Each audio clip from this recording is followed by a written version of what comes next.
Hello Flight Simmers and welcome back to the Captain Nick YouTube channel. Today I bring you a product review for the Coronado / Alabeo, I think it's Alabeo, Cessna 421 Golden Eagle.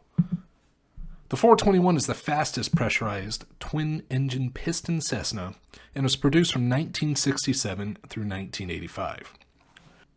According to Wikipedia, there are 1,916 built. Commonly configured for 6 to 7 passengers, it cruises around 240 knots and well into the flight levels due to its pressurized cabin. Starting with the external model, we see the model and texture work done to typically high detail we associate with Coronado / Alabeo aircraft in the modern flight sim era. Textures are crisp, if not the sharpest, and show good detail as well as a good amount of dirt and grime. These planes are workhorses, and it shows.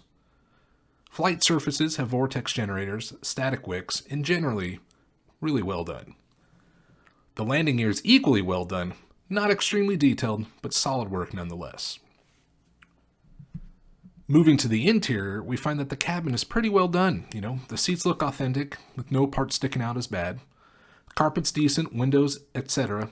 They all fit this build just fine, which we've once again come to expect from this developer. There's no arguing Alabeo / Coronado have done an amazing job making some pretty awesome interiors on these airplanes. Moving up to the cockpit, everything, once again, it's extremely well modeled. Switches look great, the gauges look great, autopilot, throttle levers, everything has a nice level of wear and tear on it. Everything just looks great and really adds to the immersion when flying. On a scale of 1 to 10, with 1 being just pure trash and 10 being something like the PMDG or A2A planes, maybe the Mad Dog, that sort of stuff, I'm going to give this a 7 out of 10. If we move into the sounds, all the switches sound great. They have a nice solid toggle sound. And the engines are pretty damn good as well, actually.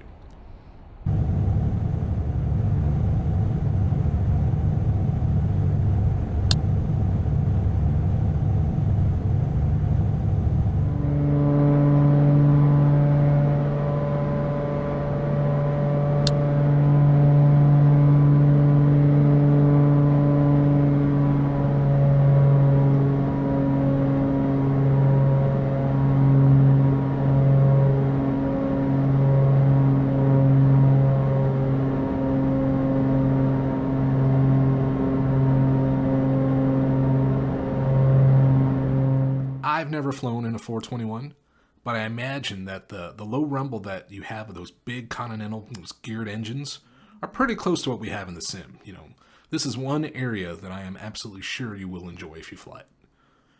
If we go again with that scale of 10 being awesome and 1 basically being any Muse song ever written, I'm actually going to probably give this one a 9. Those engines, absolutely joy to listen to, and there's no reason you're going to be turning them down in flight. Systems-wise, everything works as intended for the most part. There's a couple bugs with switches moving in the wrong directions, which happens more often than not in the Coronado or Alabeo planes. I do wish this developer would spend a little bit more time focusing on getting these small aspects right. None of them are deal breakers. Your normal 6-pack gauges work extremely well.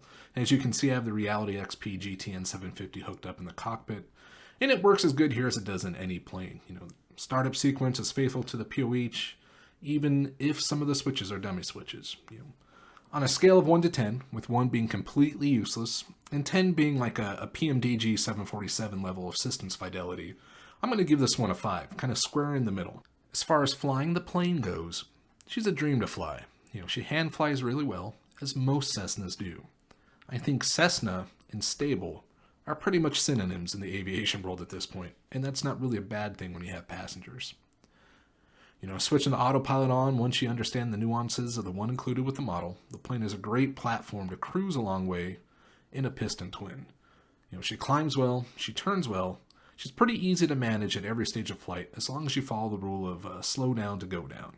She doesn't like to slow down in descent. Most slippery planes don't. Big rudder gives plenty of rudder authority, and you should have no problem really learning to fly this beauty. And like most of the Coronado planes, if you head over to the forums on like AvSim and some of the other places, You're going to find plenty of info on how to fly her, as well as some more realistic air files. The score for the flight dynamics portion, I'm going to go ahead and give her a 7, with a 1 being something like the fsx-se and a 10 being something like the Majestic-8. It's a solid flying plane. The fun factor for this plane, as with any plane, is subjective. I really enjoy a faster piston plane nowadays to the tube liners. Now, there's nothing wrong with tube liners, so don't take it as I'm trying to trash your VA flying or whatnot, or as I'm saying they're bad. They're not. But right now, and for the past couple years, I have really fallen back in love with being a little bit closer to the ground, flying in and out of some smaller airports. So for me, this plane is right up my alley. I'm going to go ahead and give it an 8 on the fun factor scale. It can go low and slow, or it can climb well above flight level 200 and sip on some gas. So if we add those up, it comes to a 36 out of 50. Solid all-around plane.